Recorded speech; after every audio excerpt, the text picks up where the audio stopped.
ये आ गया हमारे इस रूट का पहला टोल। और यहाँ पर फूड की क्वालिटी भी अच्छी होती है। दोस्तों रास्ता बहुत ही मुश्किल हो गया है, तो पुलिस वालों ने जो भी कैची धाम जाने वाली गाड़ी थी उन सबको रुकवा दिया है। यहाँ पर वो काठ गोदाम है। यहाँ सीएनजी का रेट 93 रुपीज 50 पैसे पर केजी था। बहुत कम ही फ्लाइट आती है। लग रहा फॉग जैसा, लेकिन है ये बादल। नमस्कार दोस्तों, स्वागत है आपका एक और रोड ट्रिप ब्लॉग में। दोस्तों आज मैं दिल्ली से निकल रहा हूँ। मैं कैची धाम बाबा नीम करोली के आश्रम में जा रहा हूँ दर्शन के लिए उनका। और अभी दिल्ली से निकल रहा हूँ तो टाइम हो रहा है 5:35 और जो डिस्टेंस बता रहा है वो 291 किलोमीटर करीब बता रहा है। और कह रहा है टाइम जो लगने वाला है वो भी लगभग 6 घंटा लगने वाला है। तो जो भी रास्ते के कंडीशंस होंगे वो बताऊंगा। और देखिए कुछ रूट्स 2-3 रूट्स हैं, तो उसमें से जो फास्टेस्ट रूट होगा मैं उसी को फॉलो करने वाला हूं मैं। और जो रास्ते में पिछली बार जो मैं आया था तो उसमें बहुत सारा फ्लाईओवर अंडर कंस्ट्रक्शन था, तो इस बार जा करके देख के बताऊंगा आपको कि कौन कौन सा फ्लाईओवर चालू हो गया है और किसमें काम अभी चालू है। और जो 1 अप्रैल से जो न्यू टोल रेट्स अपडेट्स हुए हैं, तो इसलिए मैं टोल रेट्स के जो भी लेटेस्ट होंगे वो सारा इन्फॉर्मेशन भी आपको दूंगा। तो वीडियो में पूरी तरह से बने रहिए। हम लोग शुरू करते हैं। अभी मैं मेरठ एक्सप्रेसवे पे चल रहा हूँ और ये रास्ता चला जाएगा सीधा मुजफ्फरनगर, मेरठ, हरिद्वार, ऋषिकेश। लेकिन मुझे जाना है नैनीताल, तो उसके लिए मुझे आगे जो है हापुड़ का जो कट दिखेगा वहीं से मुझे लेफ़्ट लेना पड़ेगा इसमें। तो इसीलिए पहले मैं लेन को चेंज करके रखता हूँ लेफ़्ट में, ताकि जहाँ भी मुझे लेफ़्ट के लिए दिखे। तो आ गया ये हापुड़ का कट आ गया, तो मैं यहाँ से लेफ़्ट ले लेता हूँ। यहाँ पर देखिए आपको लिख भी रखा है ईस्टर्न पेरिफेरल एक्सप्रेसवे। तो इसी रास्ते से अगर आप चाहें तो ईस्टर्न पेरिफेरल एक्सप्रेसवे पकड़ करके आप सीधा NH44 पे चले जा सकते हैं, जिससे कि फिर आगे आप शिमला, चंडीगढ़, मनाली उन सभी जगहों पर जा सकते हैं। तो आ गए हम लोग मेरठ एक्सप्रेसवे को छोड़ करके हापुड़ वाले एक्सप्रेसवे पर। इसे भी एक्सप्रेसवे इसीलिए कहते हैं क्योंकि ये रास्ता भी बहुत ही शानदार है। बिल्कुल 6 लेन का हाईवे है, आपको देखने से पता चल ही रहा होगा। यहाँ भी आपको गाड़ी की स्पीड 100 तक दे रखा होता है, तो चलाने में गाड़ी को कोई प्रॉब्लम नहीं होती। बहुत ही मज़ेदार होता है ये ईस्टर्न पेरिफेरल एक्सप्रेसवे है। और जो NH44 पे कनेक्ट हो जाता है वेस्टर्न पेरिफेरल एक्सप्रेसवे पे। अब यहाँ लेफ्ट साइड में दे रखा है रैंप, जिस रैंप से आप ईस्टर्न पेरिफेरल एक्सप्रेसवे, NH44 और वेस्टर्न पेरिफेरल एक्सप्रेसवे को जा सकते हैं।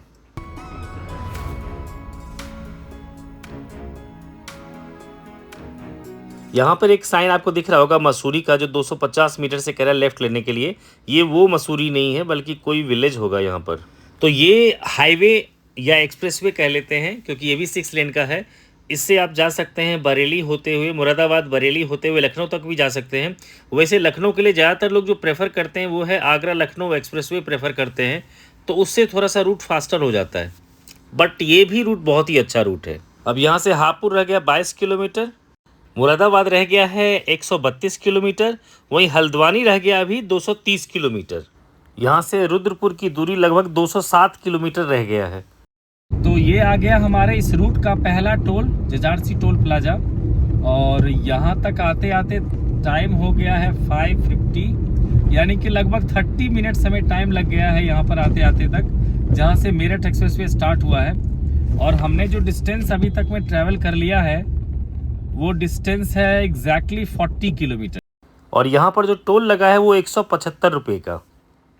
अगर आप कैची धाम जाना चाहते हैं बाई ट्रेन, तो नियरेस्ट जो रेलवे स्टेशन आएगा आपका वो काठ गोदाम है, जहाँ से सिर्फ 35 किलोमीटर पड़ेगा आपको कैची धाम। तो यहाँ से आप टैक्सी लेकर के आप पहुँच सकते हैं। दिल्ली से डायरेक्ट ट्रेन आपको काठ गोदाम के लिए मिलेगी, जिसमें से है रानीखेत एक्सप्रेस, इसके अलावा है उत्तरांचल संपर्क क्रांति, इसके अलावा है शताब्दी एक्सप्रेस। तो इन सारी ट्रेनों से आप काठ गोदाम तक पहुंच सकते हैं, जहां से शेयर टैक्सी या फिर प्राइवेट टैक्सी लेकर के आप 35 किलोमीटर दूर पड़ेगा आपको कैची धाम। अगर आप बाय एयर जाना चाहते हैं तो नियरेस्ट जो एयरपोर्ट पड़ेगा वो है पंतनगर एयरपोर्ट, जो 70 किलोमीटर पड़ेगा कैची धाम से। और यहाँ फ़्लाइट्स की ज़्यादा फैसिलिटीज़ नहीं है, बहुत कम ही फ़्लाइट आती है। तो आप यहाँ से एयरपोर्ट पे उतरने के बाद आप कैब लेकर के कैची धाम पहुँच सकते हैं, जो उसी रूट को फॉलो करेगा, हल्द्वानी होते हुए, भीमताल होते हुए कैची धाम तक जाएगा, जो 70 किलोमीटर का डिस्टेंस होगा। इस रूट में आपको हर एक तरह का फ्यूल, चाहे पेट्रोल हो, डीजल हो, सीएनजी हो, पूरा रूट आपको मिलता जाएगा। इसके अलावा जो है ढेर सारा रेस्टोरेंट चेन, इसके अलावा बहुत सारा ईटरीज और जो ढाबा है वो आपको पूरा रास्ता मिलता जाएगा। इस रूट में गजरौला में आपको मैगडी भी मिलेगा, इसके अलावा बीकानेर वाला मिलेगा।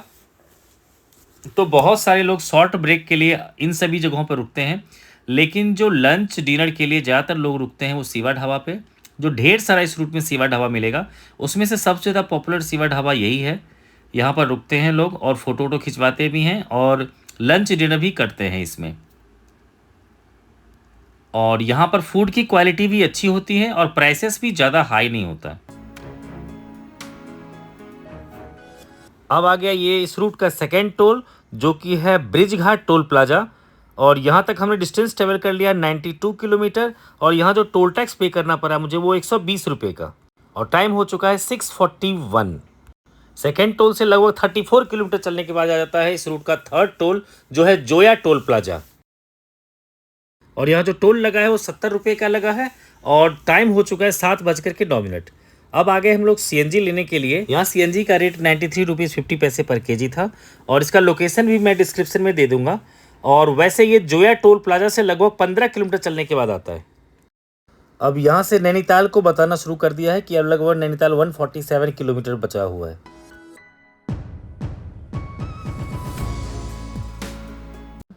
ये पुल रामगंगा नदी पे बना हुआ है। जो रामगंगा नदी जो है आती है पौड़ी गढ़वाल एरिया से, जो जिम कॉर्बेट होते हुए ये मुरादाबाद, बरेली, शाहजहांपुर, हरदोई होते हुए जाकर के कन्नौज में मिल जाती है गंगा जी से।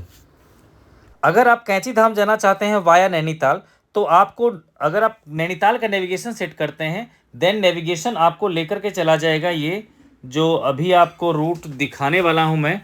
हाँ, यहाँ से लेकर के चला जाएगा वो आपको नैनीताल। ये रास्ता जो है बाजपुर होते हुए, मुरादाबाद बाजपुर होते हुए कालाडूंगी जाता है और कालाडूंगी से फिर वो जाता है नैनीताल, और नैनीताल से आप भवाली होते हुए आप पहुँच सकते हैं कैंची धाम।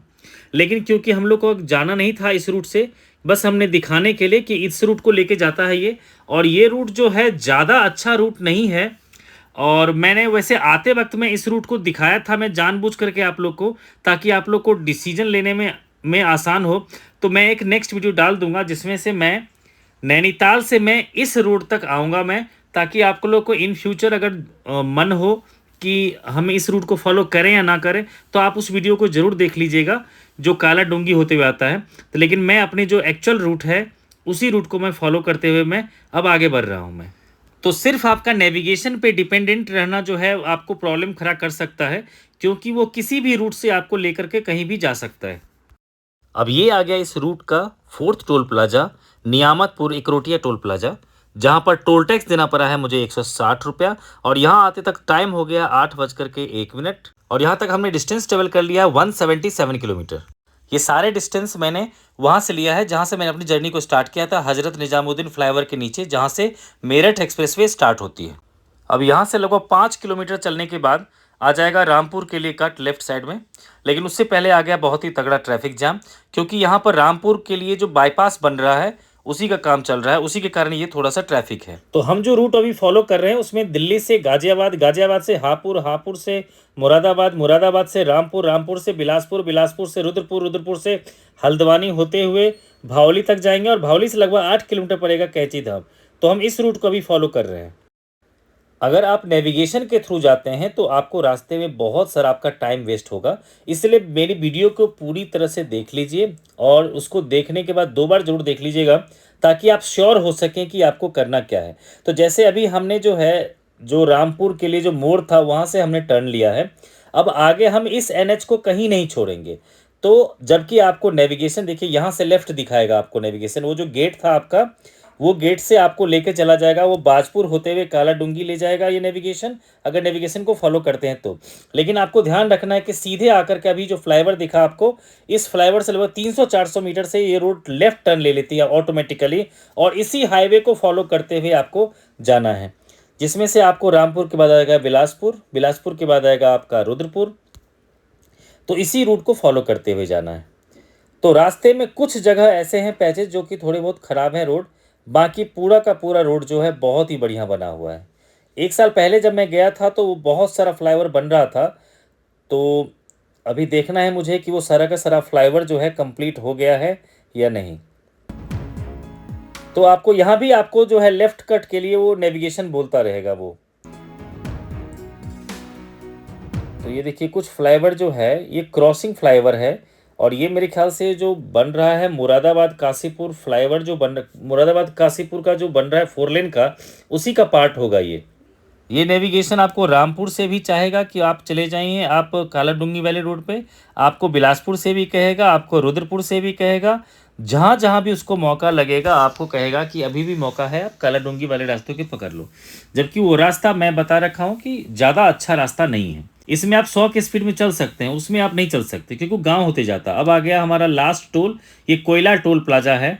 यहाँ हमें टोल टैक्स देना पड़ा है 55 रुपये, और यहाँ तक टाइम हो चुका है 8:37। रास्ता तो बहुत बढ़िया बना हुआ है और हमने लास्ट टोल पार भी कर लिया था। और पिछले साल जब मैं आया था तब यहाँ पर बहुत सारा कंस्ट्रक्शन वर्क चल रहा था, जिसके कारण काफ़ी ट्रैफिक भी थी और रास्ता उतना अच्छा था भी नहीं। लेकिन रास्ता जो है अभी तक पूरी तरह से अच्छा आया है। अगर मैक्सिमम कहा जाए तो 50 मीटर ऐसा पैचेस था, एक बार जब हम लोग रामपुर टर्न लिए थे तब, और दूसरा थोड़ा सा पीछे, तो मैक्सिमम 50 to 100 मीटर ही पैच था, जो कि थोड़ा सा रोड खराब था। बाकी पूरा का पूरा रोड बहुत ही अच्छा है।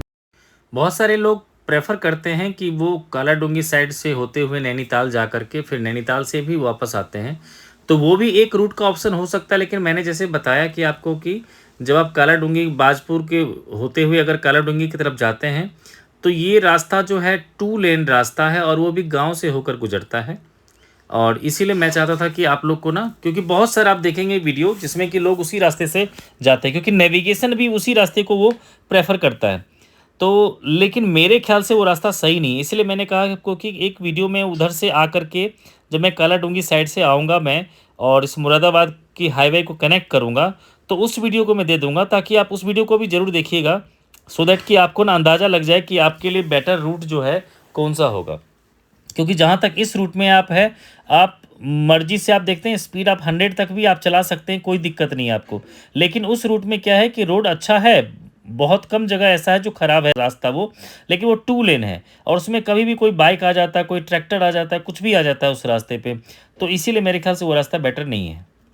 अभी हम चल रहे हैं NH9 के बिलासपुर और रुद्रपुर सेक्शन में।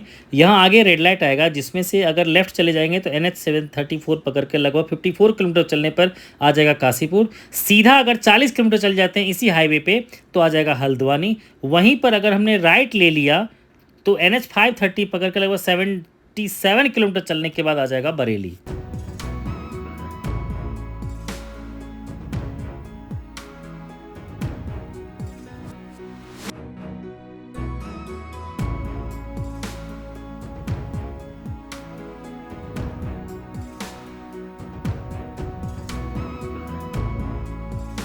अभी भी इस रूट पे कहीं कहीं पे कंस्ट्रक्शन का काम चल रहा है। अभी हम रुद्रपुर में चल रहे हैं। रुद्रपुर सिडकुल का एक बहुत बड़ा इंडस्ट्रियल इलाका है, जहां पर Tata Motors, Bajaj auto, Nestle और डाबर जैसी बड़ी बड़ी कंपनियों की फैक्ट्रियां यहां पर लगी हुई है। इसकी कनेक्टिविटी NH के साथ साथ काठगोदाम रेलवे स्टेशन और बरेली रेलवे स्टेशन के बीच में ही पड़ता है।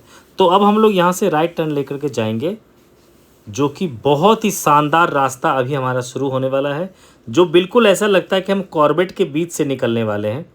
लेकिन एक्चुअल में वो कॉर्बेट का इलाका नहीं है, बल्कि और किसी, क्योंकि ये पूरा का पूरा एरिया ही है, आपको या तो जंगल या पहाड़ मिलते हैं। तो ये जो जंगल का एरिया है बहुत ही सुंदर है। यहाँ पर ढेर सारा आपको पाइन ट्रीज़ मिलेंगे, और इसके अलावा आपको रास्ते में ढेर सारे रोड किनारे पे बंदर भी मिलेंगे आपको। तो इसलिए अपनी गाड़ी के शीशे को ऊपर कर लीजिए, क्योंकि हो सकता है बंदर आप पर अटैक भी कर दे। यहाँ रास्ते में आपको 2 रेलवे क्रॉसिंग भी मिलने वाला है।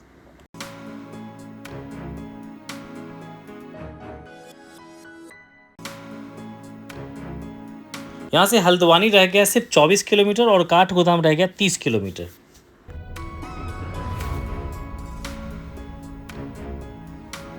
इस जंगल का कुछ एरिया है जो रुद्रपुर और हल्द्वानी को कनेक्ट करने वाली जो गोला नदी है, उसके कारण उसका नेम दिया गया है गोला रेंज।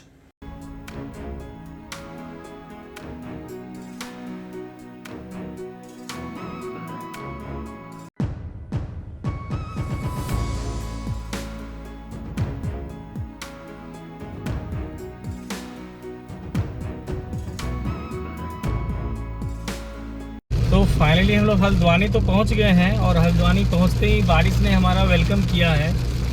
तो थोड़ा सा निराशा ये चीज़ का है कि हम लोग चाहते थे कि बारिश ना हो तो बेटर होता। और ये देखिए मई में इतनी तेज़ बारिश हो रही है जो थोड़ा सा जो है मज़ा किरकिरा कर देगा ये। बाकी का देखते हैं बारिश कहाँ तक होती है। अभी तक हमने डिस्टेंस जो ट्रैवल कर लिया है वो लगभग 258 किलोमीटर ट्रैवल कर लिया है दिल्ली से, और टाइम हो गया है 9:53, यानी कि लगभग 3.5 घंटे जो है, नहीं 4.5 घंटे अराउंड जो है लग गए। अभी यहाँ से लेफ़्ट ले रहे हैं, ये हल्द्वानी का मार्केट है और यहाँ से आगे हम लोग लेफ़्ट लेंगे।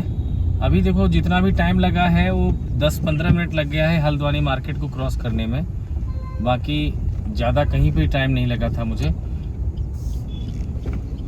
और अभी है NH 109 पे, वापस हम लोग आ गए हैं NH 109 पे, और साथ साथ पहाड़ भी हमें दिखने लगा है।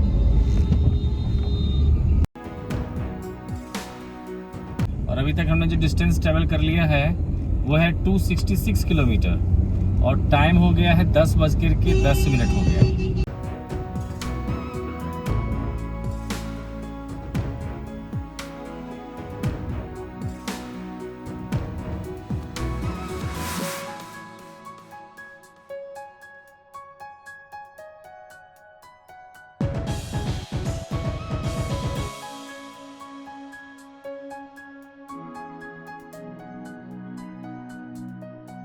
अब यहाँ से भीमताल रह गया 22 किलोमीटर और कैंची धाम रह गया है 40 किलोमीटर। अब ये राइट में आपको दिख रहा है काठगोदाम रेलवे स्टेशन। अब यहाँ से एक्चुअल पहाड़ी रास्ता शुरू हो गया है और हल्की हल्की बारिश भी शुरू हो गई है।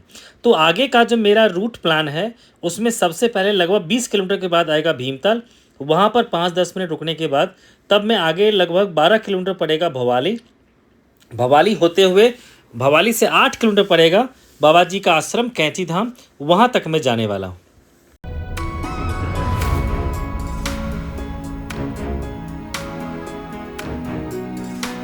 और जितना हम आगे बढ़ते जा रहे हैं मौसम उतना ही ख़राब होता जा रहा है। और ये आगे जो रास्ता है ये बट जाएगा, 2 पार्ट में बट जाएगा। एक जियोली कोट होते हुए नैनीताल चला जाएगा जो सीधा जाना चाहते हैं नैनीताल, और दूसरा रास्ता चला जाएगा आपका भीमताल होते हुए भावली होते हुए कैंची धाम। तो आजकल ज़्यादातर जो टूरिस्ट है वो इसी रूट को फॉलो करते हैं जो भीमताल, भावली और कैंची धाम के रास्ते जाते हैं, क्योंकि ये रास्ता हार्डली 2-3 किलोमीटर एक्स्ट्रा पड़ता है। लेकिन इस रास्ते में आप भीमताल भी देख लेते हैं, इसके अलावा आप कैंची आश्रम भी चले जाते हैं और फिर नैनीताल जा कर के आप नेक्स्ट डे नैनीताल को एक्सप्लोर करते हैं।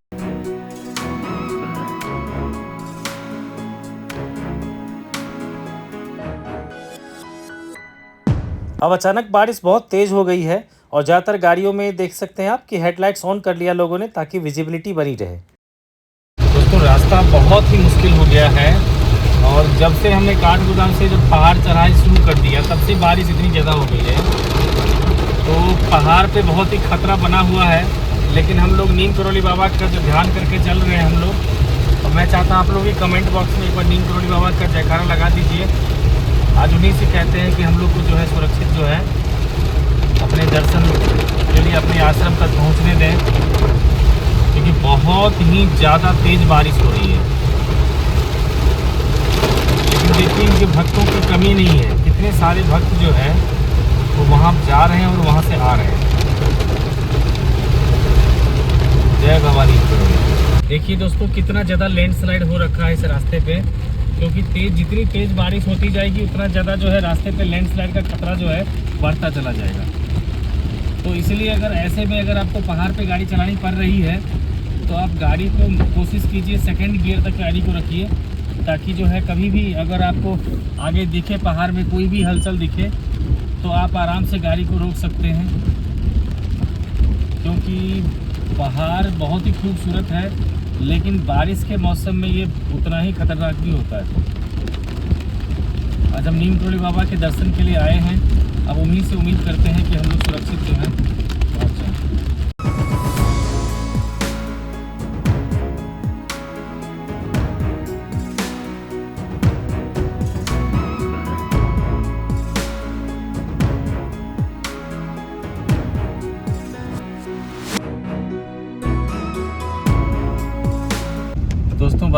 कृपा से देखो अब बारिश जो है अब बंद हो गई है। अब बाबा का दर्शन आराम से हो जाएगा मेरे ख्याल से। मुझे तो इतनी तेज़ बारिश हो गई थी और बहुत जगह लैंडस्लाइड दिख रहा था, इससे मुझे बहुत ज़्यादा डर लग गया था। लेकिन शुक्र है कि बाबा जी ने जो है सुन ली और बारिश रुक गया और ख़तरा जो है थोड़ा सा टल गया अभी।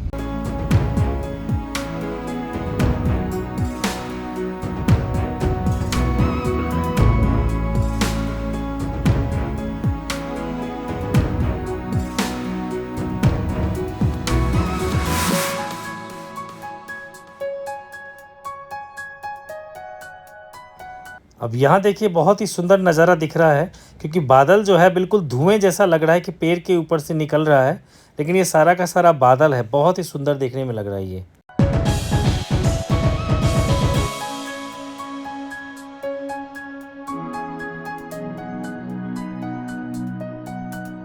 ये देखो बादल पूरी तरह से जो है ये सारा का सारा बादल है, लग रहा है फॉग जैसा, लेकिन है ये बादल।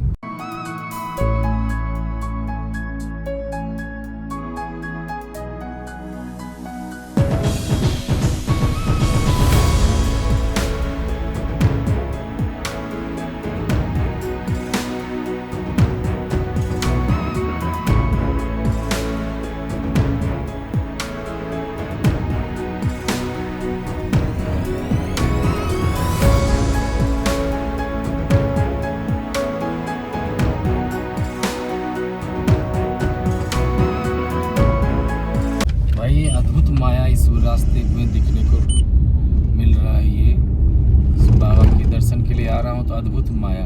इतनी तेज बारिश कभी हो जाती है, कभी इतना ज़्यादा बादल के कारण फॉग हो जाता है, रास्ते में लैंडस्लाइड हो रहा है। बहुत ही जो है अद्भुत लग रहा है ये सब कुछ। ये बहुत ही तगड़ा जाम है, लगभग 25 किलोमीटर जो है, मतलब हम लोग 5-6 किलोमीटर आए हैं जाम में और अभी भी लगभग जो है 19 किलोमीटर बचा हुआ है अभी बाबा का दरबार, और बहुत तगड़ी जाम है। अभी उधर से बाइक आया, उससे पूछा तो बोला कि शुरू से लास्ट तक अभी तक पूरा का पूरा जाम ही है अभी। अब देखते हैं कितने बजे तक जो है बाबा के दर्शन हो पाते हैं। 11:30 हो गया है और हम लोग 292 किलोमीटर लगभग चल चुके हैं अभी तक। अब पहुँच गए हम लोग भीमताल, और ये भीमताल जो है एक्चुअली नैनी लेक जो है उससे भी ज़्यादा बड़ा है ये। और यहाँ की खासियत है, इसके बीच में एक आइलैंड है जहाँ पर एक्वेरियम बना होता है। तो जो फैमिली वगैरह यहाँ पर आते हैं तो वो वहाँ पर जाते हैं, बोट के साथ ही जाते हैं वो, और वही बोट वाला फिर वहाँ पर घूमने के बाद फिर वापस भी ले आते हैं। लेकिन अभी क्योंकि बारिश का मौसम है तो हम लोग अभी नहीं जाएंगे, और मेरा टारगेट है पहले बाबा जी के आश्रम जा कर के दर्शन करेंगे उनका, उसके बाद ही हम लोग का ट्रिप बनेगा इधर की तरफ आने का।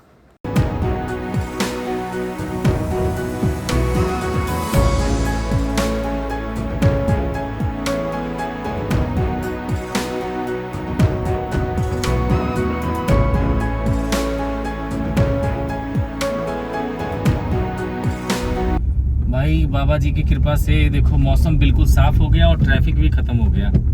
अभी देखो कितना सुंदर नज़ारा आ रहा है सामने, अगर आपको दिख रहा होगा, क्योंकि रियलिटी में तो बहुत सुंदर नज़ारा है। मोबाइल में आपको बेशक मतलब वीडियो में आपको ना नज़र आता हो, लेकिन बहुत ही सुंदर नज़ारा है, क्योंकि बादल जो है इस पेड़ के बगल से निकल के जा रही पूरे पहाड़ से, तो इतना सुंदर नज़ारा दिख रहा है यहाँ पर। लेकिन चैलेंजेस हमारे अभी ख़त्म नहीं हुए हैं। जैसे हम लोग थोड़ा आगे बढ़े तो पुलिस वालों ने जो भी कैंची धाम जाने वाली गाड़ी थी उन सबको रुकवा दिया है यहाँ पर।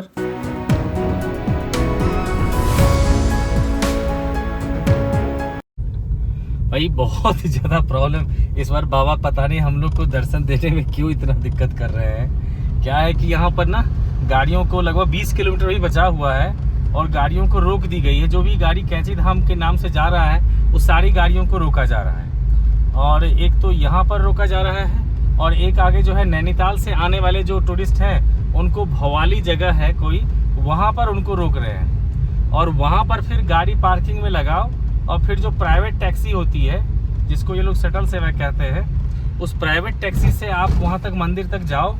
100 रुपये पर पर्सन जाने का और 100 रुपये पर पर्सन आने का लगेगा। तो मैंने कह दिया कि भाई मेरी बुकिंग जो है नैनीताल तक है, मुझे जो है जा करके मुझे 20 किलोमीटर फिर आना पड़ेगा और फिर जाना पड़ेगा। तब उन्होंने कहा कि ठीक है सर आप जाइए फिर।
अभी देखो कुमाऊं मंडल का ये दे रखा है साइन बोर्ड, कौन कौन सा। कौसानी दे रखा है 97 किलोमीटर, अल्मोड़ा है 53 किलोमीटर, मुक्तेश्वर यहाँ से 39 किलोमीटर और रामगढ़ है 14 किलोमीटर और भोपाली के लिए राइट्स। अभी हम लोग भवाली के मार्केट में चल रहे हैं और अभी 5-6 किलोमीटर डिस्टेंस बचा हुआ है बाबा जी के आश्रम का और पता नहीं कितना टाइम लगेगा क्योंकि बहुत ज़्यादा आज ट्रैफिक है। इतना ज़्यादा ट्रैफिक है, बस सोचिए कि जो लोग नैनीताल में कल रुके थे उनका भी आज प्लान है कि चलो बाबा जी के दर्शन करके आ जाते हैं, तो वो भी आ रहे हैं। कुछ लोग जो दूसरी साइड से जो डायरेक्टली जो है मंदिर की तरफ ही या आश्रम की तरफ ही जाना चाहते हैं वो भी आ रहे हैं। इसलिए क्या है कि बहुत ज़्यादा तगड़ा जाम है। अभी हम लोग को लगभग टाइम हो गया है 12:52 हुआ था और हम लोग चले थे लगभग 5:20 पे, तो लगभग जो है 7.5 घंटा के करीब टाइम हो गया।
अब लगभग हम लोग आश्रम पहुंच ही गए हैं। देख सकते हैं आप कितनी ज़्यादा रोड पे ट्रैफिक है। तो बहुत सारे लोग गाड़ी को साइड में लगा करके यहाँ से पैदल ही आश्रम की तरफ जा रहे हैं, लेकिन बहुत ज़्यादा तेज़ धूप भी था। तो मैंने डिसाइड किया कि चलो आगे जहाँ तक पार्किंग मिलेगा वहाँ तक मैं गाड़ी को ले जाऊँगा और वहाँ फिर आगे जा कर के लगभग 200 रुपये देना पड़ा पार्किंग में और वो मंदिर के जस्ट आगे पार्किंग था। तो आप देख लीजिए बाबा जी का आश्रम का सबसे पहला व्यू और यहाँ पे आ गया मैं पार्किंग में लगाने के लिए। ये मंदिर से थोड़ा ही आगे है ये पार्किंग और यहाँ पे लगा करके पार्किंग में चलते हैं मंदिर की तरफ।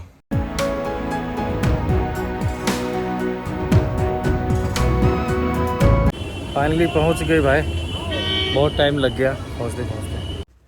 अब यहाँ प्रसाद का रेट है 100 रुपये में आपको 150 ग्राम मिलेगा प्रसाद और 150 रुपये में आपको 250 ग्राम प्रसाद मिलेगा। तो अब प्रसाद लेकर के चलते हैं। इतनी ज़्यादा रश होने के बावजूद ज़्यादा टाइम लोगों को दर्शन करने में नहीं लग रहा था क्योंकि मैनेजमेंट काफ़ी एक्टिव था और आपको पता है कि वीडियोग्राफी फोटोग्राफी इसके अंदर अलाउड नहीं था। तो जहाँ से पॉसिबल हो पाया हमने फ़ोटो लिया। तो आप दर्शन करके एक बार कमेंट बॉक्स में ज़रूर जयकारा लगा दीजिए, नीम करोली बाबा की जय। तो ये देखिए सिपरा नदी कुछ काम चल रहा है यहाँ लेफ़्ट साइड में। तो अगर वीडियो इन्फॉर्मेटिव लगी है तो मेरे चैनल को सब्सक्राइब कर लीजिए। मिलते हैं आपसे नेक्स्ट वीडियो में। Thanks for watching.